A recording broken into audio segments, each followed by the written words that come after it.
Jopuonjre kod jotelo mar rowere ma Naivasha okwedo ahinya wach mar sirkal mar ng'ado omenda mar somo ka gigolo siem ni okang' ma sirkal okawno nyalo biro miyo nengo mar somo bedo mapek ne jopuonjre ma pachoka.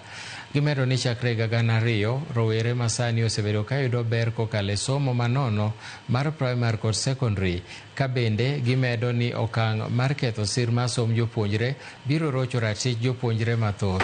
Magi biro bang' wach manowachi kod jatend migawo mar omenda John Mbadi ni sirkal onge kod omenda mabiro romo siro somo manono mag primary gi secondary kaluwore gi gope ma sirkal ni godo. Kata kamano, jatend piny William Ruto nyosingo ni sirkal mare biro dhi nyime gi siro somo kaka dwarore. Education system in Kenya is collapsing.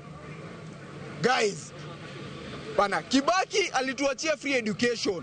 Lakini sasa sisi tulisoma na free education. Wanataka wazazi wetu, watoto wetu, mabradha zetu wasome na nini? Bana, maliza kila kitu ingine yote president, but usiguze education. Education ukiguza umetuharibia. I did my KCSE, but look at me right now where I am. I'm doing my hustle. I'm not in school. I don't have enough money to get me to my financial institution. And why? It's because of the government.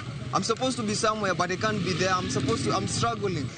Every Kenyan have a right to free primary and secondary education, but CS Mbadi is there claiming that there's no fund for the school capitation. Kama sisi tuko skill na tuko na makaratasi za kuprove tuko skill, lakini hakuna hiyo connection. Tunaambiwa kila kitu sasa ni bribing. Ukitaka kitu ni pesa, na hiyo pesa hiyo ya kubribe ndo hakuna.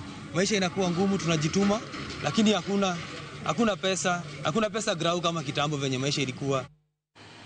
Erokamano kuom medo ketera